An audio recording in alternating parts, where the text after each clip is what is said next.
Bismillahirrahmanirrahim. Assalamualaikum warahmatullahi wabarakatuh. Ladies and gentlemen, educators, opposition teams, football players, football lovers, football clubs members, and sport mania. First of all, let me introduce myself. My name is Anggowoaji and I'm from the MIS Unggulan Amanatul Ummah, and I'm here as the first speaker from the government teams with the motion that this house will implement a salary cap on the football club. So, ladies and gentlemen, what is football?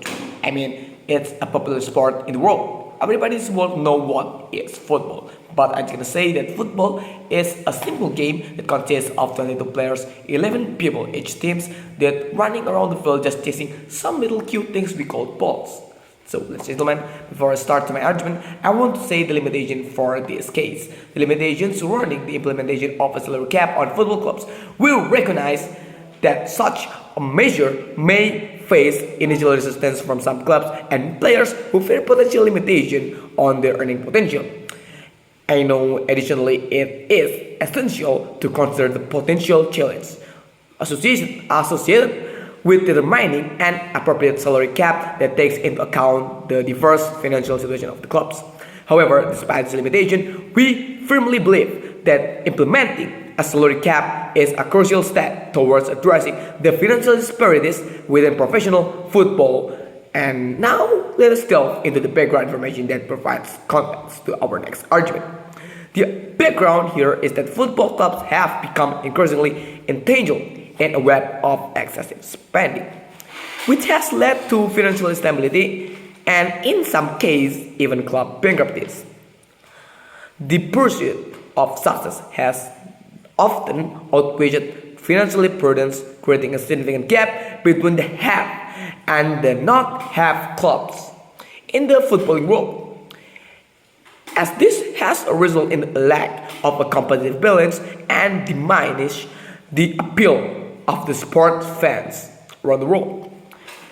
So, ladies and gentlemen, about the characterization for this case, we see a difference between clubs with substantial financial resource and those operating with limited budgets, like what I said before, the have and the not have clubs. Wealthy clubs can attract the best players, build star-studded squads, and dominate the competition, while the smaller clubs, as we know, struggle to keep up, leading to a predictable and at least exciting football landscape in a football game. Ladies and gentlemen, now we arrive at the point that I want to say to you. The first point is promoting the financial stability. So, the first reason for the implementing of a salary cap is to promote the financial stability within football clubs.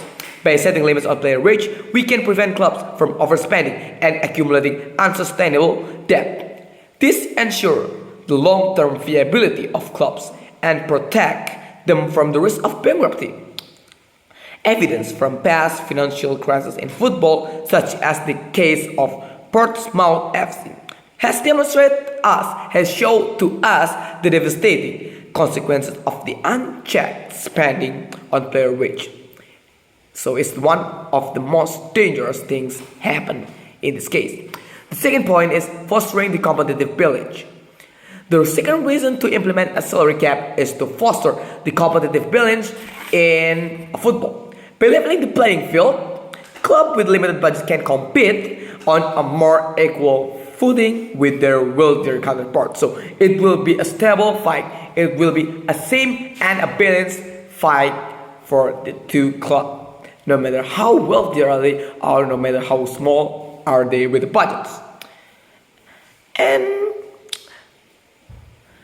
this injects an element of unpredictability into the sport, making matches more exciting for fans. It's make them feel so much fun in the game. Research conducted by the CIES Football Observatory, which revealed a significant correlation between wage spending and league position, reinforced the need for a salary cap to restore balance and fairness on the football clubs or in the games. The third point is ensuring the long-term financial viability. So, ladies and gentlemen, the third point here that the implementation of salary cap ensures the long-term financial viability of the football clubs. By curbing the excessive spending on player wage, Clubs can allocate their resources to more responsibly and sustainably things. This approach safeguards against financial instability, protecting club from the risk of bankruptcy, and safeguarding the livelihoods of the player, staff, and the local community of the club itself.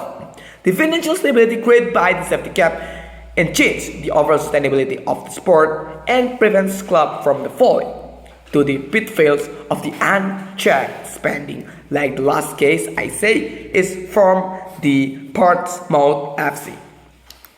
Ladies and gentlemen, this argument links back to our first and the second argument by reinforcing the notion that financial stability and competitive balance go hand in hand when clubs are not burdened in the crippling debts. Resulting from the excessive wage bills, they can invest youth development, community initiative, and long-term infrastructure projects, like what I said before. By fostering the financial stability, the salary cap enables clubs to focus on the building sustainable foundation for their future success of the club itself. Ladies and gentlemen, in conclusion, the implementation of a salary cap on football clubs addresses the financial disparities and promotes competitive balance within the sport. It ensures long-term financial viability, allowing the clubs to invest responsibly and sustainable in their development by linking financial stability with competitive balance. The salary cap lays the groundwork for a more equitable and exciting football landscape. A football landscape or a football game happen in the tournament. So let us seize this opportunity to create a fairer and a more sustainable future for the future. One where clubs can thrive financially, players can showcase their talents, and fans, like you think, can enjoy a truly competitive and a captivating short sporting experience in the tournament, in the game, or in a World Cup itself. Thank you for your attention. I'm sorry for the mistake. Assalamualaikum warahmatullahi wabarakatuh.